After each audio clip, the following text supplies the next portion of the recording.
Mario selalu merasa berbeda. Di sekolah, teman-temannya sering berkata bahwa dia tampak seperti robot. Tidak pernah tertawa, tidak pernah menangis, hanya diam dan terkadang mengangguk atau menggeleng. Tak ada yang bisa membuatnya merasa apa-apa. Mario tidak tahu mengapa perasaannya selalu mati rasa. Emosinya bagaikan awan gelap yang tak pernah meneteskan hujan. Bahkan di rumah, Mario hanya berbicara seperlunya kepada orang tuanya. Ayahnya sering bertanya, "Kamu baik-baik saja, Mario?" Tapi dia hanya mengangguk, tidak pernah menjawab dengan kata-kata.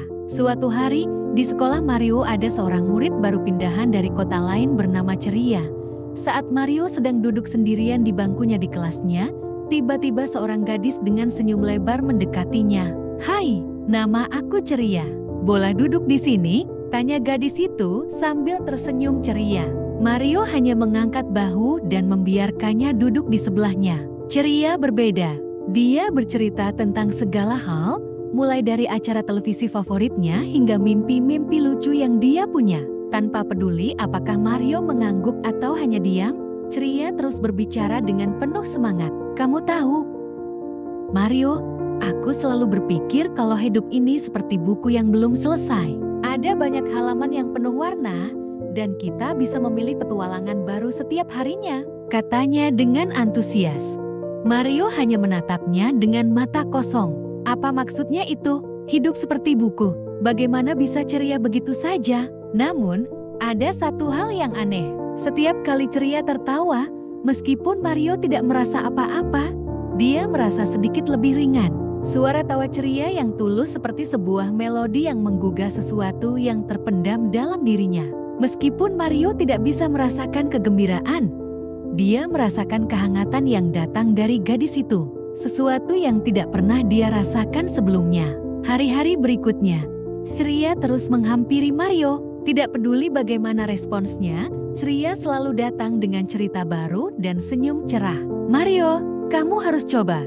Hari ini kita pergi ke taman. Ada banyak bunga yang sedang mekar," kata Ceria suatu pagi. Mario merasa canggung, tapi ada sesuatu yang menarik dirinya. Mungkin, hanya mungkin, dia ingin tahu bagaimana rasanya memiliki perasaan seperti yang dilihatnya pada Ceria. Dengan sedikit keraguan, dia mengangguk. Di taman itu, Ceria menunjuk ke bunga-bunga yang berwarna-warni, bercerita tentang setiap jenis bunga dengan penuh semangat. "Lihat, ini bunga matahari. Mereka selalu menghadap ke matahari karena mereka ingin selalu cerah," Ceria berkata. Matanya berbinar. Mario tidak tahu kenapa, tetapi ada perasaan aneh yang mulai muncul dalam dirinya. Dia memandang bunga matahari itu dan tiba-tiba merasa sesuatu yang sulit dia jelaskan. Mungkin itu kegembiraan atau rasa kagum. Hari demi hari, Mario mulai merasakan hal-hal kecil yang dulu dia anggap biasa, tapi sekarang terasa lebih hidup. Dia mulai tertawa mendengar cerita-cerita Ceria, meskipun dia tidak sepenuhnya mengerti. Suatu hari, Ceria mengajaknya untuk menonton film komedi. Mario merasa bodoh karena dia tidak bisa menahan tawa saat lelucon-lelucon konyol itu muncul di layar.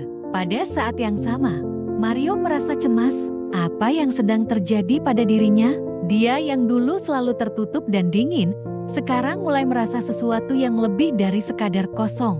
Dia merasa bahagia meskipun dia tidak tahu apakah itu bisa disebut bahagia. Satu sore, saat mereka duduk di bangku taman, Ceria menoleh padanya dengan senyum lebar. "Kamu tahu, Mario, terkadang perasaan itu datang begitu saja. Kita tidak bisa memaksanya, tapi kita bisa belajar untuk merasakannya. Kamu tidak perlu menjadi siapa-siapa selain dirimu sendiri." Mario terdiam, mencerna kata-kata itu. Tiba-tiba, dia merasa ada sebuah kebebasan yang mengalir dalam dirinya. Emosi yang dulu terasa asing kini mulai terasa nyata. Tawa, kesedihan, kegembiraan, semuanya mulai muncul satu persatu. Seperti pintu yang terbuka perlahan-lahan. "Ceria," kata Mario akhirnya, suaranya sedikit gemetar. Aku merasa sesuatu. Mungkin ini yang kamu maksud." Ceria hanya tersenyum, wajahnya cerah dengan kebahagiaan. "Itu dia, Mario, kamu sudah mulai merasakannya." Sejak saat itu, Mario tidak lagi merasa seperti batu. Meskipun dia tidak bisa mengerti semuanya, dia belajar bahwa hidup bukan hanya tentang bertahan, tetapi juga merasakan, dan kadang emosi bisa datang dengan cara yang tak terduga melalui seseorang yang ceria, seperti ceria